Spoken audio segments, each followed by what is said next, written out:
ಮುಗ್ಧ ಮನಸ್ಸುಗಳು ಅವ್ರು ಏನೋ ಆಸೆ ಪಟ್ಕೊಂಡು ಏನೋ ಮಾಲ್ ನೋಡ್ತೀನಿ ಅಂತೇಳಿ ಬಂದ್ರೆ ಅವಮಾನ ಮಾಡಿ ಕಳಿಸಿದ್ರೆ ಹೆಂಗ್ ಅನ್ಸುತ್ತೆ? ಎಲ್ಲ ರೈತರಿಗೂ ಹಂಗೆ ಅನ್ಸ್ಬಿಡುತ್ತೆ. ಓ ಪ್ಯಾಟೆಲ್ ನಮ್ಮನ್ನ ಒಳಗೂ ಬಿಡಲ್ಲ, ನಾವು ಕಾಲ್ ಕಸಕ್ಕೆ ನಾವೇನಿದ್ರು ಹಳ್ಳಿಲೇ ಸೀಮಿತ, ಸಿಟಿಗೆ ನಮ್ಮನ್ನ ಒಗ್ಸ್ಕೊಳ್ಳಲ್ಲ, ಇವೆಲ್ಲ ಥಿಂಕ್ ಬರುತ್ತೆ. ಸಾಧ್ಯ ಆದರೆ ರೈತರಿಗೆ ಸನ್ಮಾನ ಮಾಡಿ, ಅದು ನಿಮ್ಮ ಕೈಲಾಗಲ್ಲ ಸುಮ್ಮನೆ ಬಿಟ್ಬಿಡಿ, ಅವಮಾನ ಮಾತ್ರ ಮಾಡಕ್ ಹೋಗ್ಬೇಡಿ.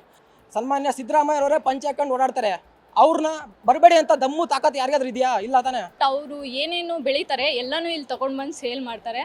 ಮೆಟ್ರೋಲ್ ಬರ್ಬೇಕಂದ್ರೂ ಹೆಸಿಟೇಟ್ ಮಾಡ್ತಾರೆ. ಏನಕ್ಕೆ ಅಂದರೆ ಎಲ್ಲಿ ನಮ್ಮ ಹಾಕೊಂಡಿರೋ ಡ್ರೆಸ್ನ ನೋಡಿ ನಮ್ಮನ್ನ ಕೀಳ್ಗಣಿಸ್ಬಿಡ್ತಾರೆ ಅನ್ನೋದು ಅವ್ರ ಮೈಂಡಿಗೆ ಬರ್ತಾ ಇರುತ್ತೆ. ದೇಶದಲ್ಲಿ ಅನ್ನದಾತ ಇಲ್ಲ ಅಂದ್ರೆ ಅನ್ನ ಇಲ್ಲ, ಆಯ್ತಾ?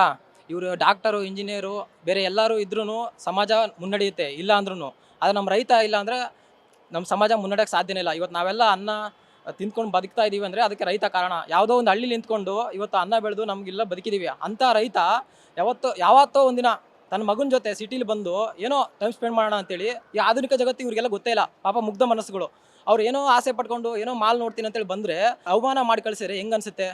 ಪ್ಯಾಟೆಲಿ ಪಾಪ ತಮ್ಮ ಮಕ್ಕಳು ಕೆಲಸ ಮಾಡ್ಕೊಂಡು ಇರ್ತಾರೆ, ಹಳ್ಳಿಲಿ ತಮ್ಮ ತಂದೆ ತಾಯಿಗಳನ್ನ ಒಂದ್ಸಲ ಪ್ಯಾಟೆಲ್ ಕರ್ಕೊಂಬಂದು ಈ ಥರ ಮಾಲಲ್ಲೇ ತೋರಿಸಿ ಅವ್ರು ಖುಷಿ ಪಡ್ಸೋಣ ಅಂತ ಇರುತ್ತೆ. ಅಂಥ ತಂದೆ ತಾಯಿಗಳು ಮುಂದೆ ಮಗನಿಗೆ ಅವಮಾನ ಮಾಡಿ ಕಳಿಸಿದ್ರೆ ಅವ್ರು ಹೆಂಗೆ ಅನ್ಸುತ್ತೆ? ಅವ್ರು ನೆಕ್ಸ್ಟ್ ಟೈಮು ಈ ರೈತ ಅಂತಲ್ಲ, ಇವತ್ತು ಈ ರೈತ ಒಬ್ಬ ರೈತರಿಗೆ ಆಗಿರ್ಬೋದು, ನೆಕ್ಸ್ಟ್ ಎಲ್ಲ ರೈತರಿಗೂ ಹಂಗೆ ಅನ್ಸ್ಬಿಡುತ್ತೆ. ಓ ಪ್ಯಾಟೆಲ್ ನಮ್ಮನ್ನ ಒಳಗೂ ಬಿಡಲ್ಲ, ನಾವು ಕಾಲ್ ಕಸಕ್ಕೆ ನಾವೇನಿದ್ರು ಹಳ್ಳಿಲೇ ಸೀಮಿತ, ಸಿಟಿಗೆ ನಮ್ಮನ್ನ ಒಗ್ಸ್ಕೊಳ್ಳಲ್ಲ, ಇವೆಲ್ಲ ಥಿಂಕ್ ಬರುತ್ತೆ, ಆಯ್ತಾ? ಎಲ್ಲರಿಗೂ ಕೀಳರ್ ಮೇಲೆ ಬಂದ್ಬಿಟ್ರೆ ಪಾಪ ರೈತನಿಗೆ ತಾನು ಬೆಳೆ ಬೆಳಿತೀನಿ ಅನ್ನೋ ಹೆಮ್ಮೆನೇ ಹೋಗ್ಬಿಡುತ್ತೆ, ಆಯ್ತಾ? ಇವತ್ತು ದೇಶ ಮುನ್ನಡಿಬೇಕಂದ್ರೆ ರೈತ ಅನ್ನ ಬೆಳಿಬೇಕು, ಆಯ್ತಾ? ಇನ್ನು ಬರ್ತಾ ಇವತ್ತು ಎಷ್ಟು ಸಮಸ್ಯೆ ಆಗ್ತಾ ಇದೆ, ಆಹಾರ ಸಮಸ್ಯೆ ಆಗಿರ್ಬೋದು. ಇವತ್ತು ಪಾಪ ಇವರು ಬೆಳೆ ಬೆಳೆಯೋಕ್ಕೂ ನೆರೆ ಸಮಸ್ಯೆ ತುಂಬ ಆಗ್ತಾ ಇದೆ. ಕೆಲವೊಂದು ಮಳೆ ಇದ್ದರೆ ಬೆಳೆ ಇರಲ್ಲ, ಬೆಳೆ ಇದ್ದರೆ ಮಳೆ ಇರಲ್ಲ. ಇಂಥ ಸಮಯದಲ್ಲಿ ರೈತ ಏನೋ ಒಂದಿನ ತನ್ನ ಮಕ್ಕಳನ್ನ ಕಷ್ಟಪಟ್ಟು ಓದಿಸಿ ಸಿಟಿಲಿ ಕಳಿಸಿದಾಗ ಒಂದಿನ ಏನೋ ತಮ್ಮ ತಂದೆ ತಾಯಿನ ಸಿಟಿ ಲೈಫ್ ತೋರಿಸೋಣ, ಮಾಲ್ ತೋರಿಸೋಣ ಅಂತ ಬಂದಾಗ ರೈತನಿಗೆ ಅವಮಾನ ಮಾಡಿ ಕಳಿಸಿದ್ರೆ ಇದು ತಪ್ಪು ತಾನೆ. ಅದಕ್ಕೆ ನಾನು ಈ ಸ್ಲೋಗನ್ ಇಟ್ಕೊಂಡು ಬಂದಿದ್ದೀನಿ. ಇವ್ರ ಜೊತೆ ಈಗ ವಿಡಿಯೋ ಮಾಡ್ತಾ ಇದ್ದೀನಿ ನಾನು ನನ್ನ ಯೂಟ್ಯೂಬ್ ಚಾನಲಲ್ಲಿ. ಅದರಲ್ಲಿ ಏನಂದರೆ ಈ ಥರ ಮುಗ್ಧರು ಪಾಪ ಬರಬೇಕು, ಈ ಥರ ನೋಡಬೇಕು ಎಷ್ಟು ಡೆವಲಪ್ ಆಗಿದೆ. ಅವ್ರು ನೋಡೋದೇ ಇಲ್ಲ ಪಾಪ. ಅವ್ರು ಏನು ಅನ್ಕೊಂತಾರೆ ಅಂದರೆ ಇದು ನಮ್ಗೆ ಅಲ್ಲೇ ಇಲ್ಲ, ನಮ್ಮಂಥ ಬಡವರು ಇಲ್ಲಿ ಬರೋಕ್ಕೆ ಚಾನ್ಸೇ ಇಲ್ಲ, ನಮ್ಮನ್ನ ಅಲ್ಲೇ ಗೇಟಿಂದ ಒಳಗಡೆ ಬಿಡಲ್ಲ ಅಂತ ಅವ್ರು ಥಿಂಕ್ ಮಾಡ್ಕೊಂಡು ಹೋಗ್ಬಿಡ್ತಾರೆ. ನೆಕ್ಸ್ಟ್ ಟೈಮು ಯಾರೇ ಆಗಲಿ ಮಾಲ್ ಒಳಗೆ ಎಂಟ್ರಿ ಕೊಡಬೇಕಾದ್ರೆ ರೈತ ಧೈರ್ಯವಾಗಿ ಹೋಗಬೇಕು. ಯಾವುದೇ ಒಂದು ಯೋಚನೆ ಮಾಡದೆ ಹೋಗೋ ಕೆಪಾಸಿಟಿ ಇರಬೇಕು. ಅದನ್ನು ನಾನು ಹೇಳೋಕ್ಕಂತ ಬಯಸ್ತಾ ಇದ್ದೀನಿ. ಅದಕ್ಕೆ ಸಾಧ್ಯ ಆದರೆ ರೈತರಿಗೆ ಸನ್ಮಾನ ಮಾಡಿ, ಆಯಿತಾ? ಸಾಧ್ಯ ಆದರೆ ರೈತರಿಗೆ ಸನ್ಮಾನ ಮಾಡಿ, ಅದು ನಿಮ್ಮ ಕೈಲಾಗಲ್ಲ ಸುಮ್ಮನೆ ಬಿಟ್ಬಿಡಿ, ಅವಮಾನ ಮಾತ್ರ ಮಾಡೋಕೆ ಹೋಗ್ಬೇಡಿ. ಮಾದೇಗೌಡರು ಧೂಮ್ ಧಾಮ್ ಆಗಿರಬೇಕು, ಯಾವುದೇ ಭಯ ಅಂಜಿಕೆ ಇಲ್ಲದೆ ಇವತ್ತು ಇಡೀ ಮಾಲಲ್ಲಿ ಸುತ್ತಾಡಬೇಕು. GT ವರ್ಲ್ಡ್ ಮಾಲಲ್ಲೇ ಇದ್ದೀನಿ. ಇಲ್ಲಿ ಯಾರಾದರೂ ಒಬ್ಬರು ಕ್ವಶನ್ ಮಾಡಲಿ ಅವಾಗ ಮಾತಾಡ್ತೀನಿ. ಸನ್ಮಾನ್ಯ ಸಿದ್ದರಾಮಯ್ಯ ಅವರೇ ಪಂಚೆ ಹಾಕೊಂಡು ಓಡಾಡ್ತಾರೆ, ಅವ್ರನ್ನ ಬರಬೇಡಿ ಅಂತ ದಮ್ಮು ತಾಕತ್ ಯಾರಿಗಾದ್ರೂ ಇದೆಯಾ? ಇಲ್ಲ ತಾನೆ.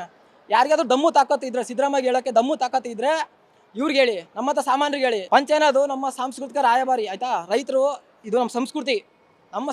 ನಾವಿರೋದು ನಮ್ಮ ದೇಶದಲ್ಲಿ ನಮ್ಮ ಬಟ್ಟೆ ಹಾಕೊಳ್ಳಿಲ್ಲ ಅಂದರೆ ಬೇರೆ ಬಟ್ಟೆ ಹಾಕೊಳ್ಳೋಕ್ಕಾಗತ್ತಾ? ಇವರು ನಿಜವಾದ ಸಂಸ್ಕೃತಿ ಭಾರತಕ್ಕೆ, ಆಯಿತಾ? ನಾವೆಲ್ಲ ಪರಕೀಯರಿಗೆ ಅವ್ರ ತಕ್ಕಂಗೆ ನಾವು ಉಡುಗೆ ತೊಡುಗೆ ಚೇಂಜ್ ಮಾಡ್ಕೊಂಡಿದ್ದೀವಿ. ಇವರು ನಿಜವಾದ ಸಂಸ್ಕೃತಿ. ಇವರಿಲ್ಲ ಅಂದರೆ ನಮ್ಮ ದೇಶ ಇಲ್ಲ. ನಮ್ಮ ಸಂಸ್ಕೃತಿ ಇವತ್ತು ಉಳಿದಿದೆ ಅಂದರೆ ಇಂಥವ್ರ ಕಾರಣ.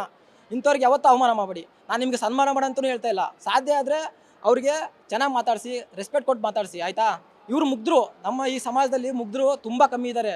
ಈಗ ಉಳ್ಕೊಂಡಿರೋರು ಅಲ್ಪ ಸ್ವಲ್ಪ ಇದ್ದಾರೆ, ಅವ್ರಿಗೆ ಅವಮಾನ ಮಾಡಕ್ಕೆ ಹೋಗ್ಬೇಡಿ. ನಿನ್ನೆ ಒಬ್ಬ ರೈತರು ಇಲ್ಲಿಗೆ ಪಂಚೆ ಹಾಕೊಂಡು ಬಂದಿರ್ತಾರೆ, ಅವರಿಗೆ ಒಳಗಡೆ ಬಿಡೋದಿಲ್ಲ, ಅವಮಾನ ಮಾಡಿ ಕಳಿಸ್ತಾರೆ. ಅದ್ರ ಬಗ್ಗೆ ಏನು ಅನಿಸುತ್ತೆ? ಆ ಥರ ನೋಡೋಕೆ ಹೋದರೆ ಯಾರು ಸ್ಯಾರಿ ಹಾಕೊಂಡು ಬಂದರೆ ಅಲೋ ಮಾಡಬಾರ್ದು. ಮತ್ತು ಇವಾಗ ಜೆಂಟ್ಸಿಗಿರೋದೇ ಅಲ್ಪ ಸ್ವಲ್ಪ ಡ್ರೆಸ್ಸಸ್ಸು. ಮತ್ತು ಈಗ ತುಂಬ ಜನ ನೋಡ್ತೀರಾ, ಅವರು ಶಾರ್ಟ್ಸ್ ಹಾಕೊಂಡು ಬರ್ತಾರೆ, ಅದನ್ನು ಅಲೋ ಮಾಡಬಾರ್ದು. ಇವರು ಪಂಚೆ ಅಲೋ ಇಲ್ಲ ಅಂತಂದಮೇಲೆ ಸ್ಯಾರಿ ಅಲೋ ಇರಬಾರ್ದು, ಶಾರ್ಟ್ಸ್ ಸಹ ಅಲೋ ಇರಬಾರ್ದು. ನಿಮಗೆ ಗೊತ್ತು ನಮ್ಮ CM ಕೂಡ ಪಂಚೆನೇ ಹಾಕೊಂಡ್ಬರ್ತಾರೆ ಅಂತ. ಅವರಿಗೆಲ್ಲ ಅವ್ರನ್ನೆಲ್ಲ ರಾಜಾತಿಥ್ಯ ಕೊಟ್ಬಿಟ್ಟು ಒಳಗಡೆ ಕಳಿಸ್ತಾರೆ. ಆದರೆ ನಮ್ಮ ದೇಶಕ್ಕೆ ಅನ್ನ ಕೊಡುವಂಥ ರೈತರಿಗೆ ಈ ರೀತಿಯಾಗಿ ಅವಮಾನ ಮಾಡಿ ಕಳಿಸ್ತಾರೆ. ಅದ್ರ ಬಗ್ಗೆ ಏನು ಅನ್ಸುತ್ತೆ? ಯಾರೋ ಒಬ್ಬರು ಓಕೆ ಅವ್ರಿಗೆ ಆಲ್ರೆಡಿ ನೇಮ್ ಮಾಡಿದ್ದಾರೆ ಅನ್ನೋ ರೀಸನಿಗೆ ಅವ್ರನ್ನ ಒಳಗಡೆ ಬಿಡ್ತಾರೆ. ಪಾಪ ನಾವು ತಿನ್ನೋ ಊಟ ಪ್ರತಿಯೊಂದು ಸಹ ರೈತರು ಏನು ಬೆಳೀತಾರೆ ಅದನ್ನೇ ಸಹ ನಾವು ಯೂಸ್ ಮಾಡೋದು. ಅದನ್ನು ಅವ್ರು ಬಂದರೆ ಇವ್ರು ಒಳಗಡೆ ಬಿಡಲ್ಲ. ಬಟ್ ಅವರು ಏನೇನು ಬೆಳೀತಾರೆ ಎಲ್ಲನೂ ಇಲ್ಲಿ ತೊಗೊಂಡು ಬಂದು ಸೇಲ್ ಮಾಡ್ತಾರೆ. ಇದನ್ನು ನಾನು ಹೇಳ್ಬೇಕಂದ್ರೆ ಇದು ಯಾವುದೇ ಥರ ಅಂದರೆ ಇದು ಒಂಥರ ಮೋಸ ಆಗ್ತಿದೆ ಅವರಿಗೆ. ಅವರೇನೋ ಅವ್ರ ಊರಲ್ಲಿ ಇರ್ತಾರೆ, ಯಾವಾಗ ಅಪರೂಪಕ್ಕೂ ಇಲ್ಲಿ ಬರ್ತಾರೆ, ಆ ಥರ ಬಂದಾಗ ಅವ್ರಿಗೊಂದು ಮೋಸ ಆಗ್ತಿದೆ ಅಂತ ನನಗನ್ಸುತ್ತೆ. ಪಂಚೆ ಅಂತಂದರೆ ನಮ್ಮ ಇಂಡಿಯನ್ ಕಲ್ಚರು. ಪ್ರತಿಯೊಬ್ಬ ಹಳ್ಳಿ ಕಡೆಗಳಲ್ಲಿ ರೈತರು ಸಾಮಾನ್ಯವಾಗಿ ಪಂಚೆನೇ ಹಾಕೋದು. ಅವರು ಒಂದಷ್ಟು ಕನಸುಗಳನ್ನು ಇಟ್ಕೊಂಡು ಬೆಂಗಳೂರಿಗೆ ಬರ್ತಾರೆ, ಮಾಲ್ ನೋಡಬೇಕು ಅಥವಾ ಎಲ್ಲೆಲ್ಲ ಹೋಗಬೇಕು ಅಂತ ಬರ್ತಾರೆ. ಆದರೆ ಅವರಿಗೆ ಈ ರೀತಿ ಅವಮಾನ ಆದಾಗ ಅವರಿಗೊಂಥರ ನಿರಾಸೆ ಆಗುತ್ತೆ. ನಾವು ಇಂಥ ದೊಡ್ಡ ಜಾಗಗಳಲ್ಲಿ ನಮಗೆ ಅಲೋ ಇಲ್ಲ, ನಾವು ಹೋಗ್ಲಿಕ್ಕಾಗಲ್ಲ, ನೋಡ್ಲಿಕ್ಕಾಗಲ್ಲ ಅಂತ ನಿರಾಸೆ ಪಡ್ಕೊಂಡು ವಾಪಸ್ ಊರಿಗೆ ಹೋಗ್ತಾರೆ. ಅವ್ರ ಬಗ್ಗೆ ಏನು ಹೇಳ್ತೀರಾ?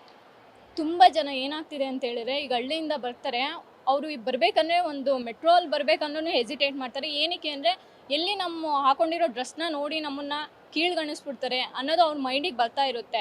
ಸೊ ಎಲ್ಲರೂ ನ್ಯಾಚುರಲ್ ಆಗಿ ಅವ್ರು ಏನು ಇರ್ತಾರೆ ಅವ್ರು ಇದ್ದಂಗೆ ಅಕ್ಸೆಪ್ಟ್ ಮಾಡಿಕೊಂಡ್ರೆ ಎಲ್ಲರೂ ಆರಾಮಾಗಿ ಓಡಾಡ್ಬೋದು. ಮತ್ತು ಆ ಥರ ನೋಡೋಕೆ ಹೋದರೆ ಇವಾಗ ನಾವು ಬೇರೆ ಕಂಟ್ರಿಗೆ ಹೋದಾಗ ಅಲ್ಲಿ ನೋಡ್ಬೋದು ಎಷ್ಟೊಂದು ಜನ ಸ್ಯಾರಿ ಹಾಕೊಂಡು ವೀಡಿಯೋ ಮಾಡ್ತಾರೆ. ಆ ಥರ ನೋಡಿದಾಗ ಅವ್ರೇನು ನೋಡಿ ನಮ್ಮನ್ನು ಆಶ್ಚರ್ಯ ಪಡೋದಲ್ಲ, ಇಲ್ಲಿರೋರು ಫಸ್ಟ್ ಅದನ್ನು ಅಕ್ಸೆಪ್ಟ್ ಮಾಡಿಕೊಂಡ್ರೆ ಆವಾಗ ಬೇರೆಯವರು ಸಹ ನಮ್ಮನ್ನು ಅಕ್ಸೆಪ್ಟ್ ಮಾಡ್ಕೊತಾರೆ. Beat Plus Karnataka.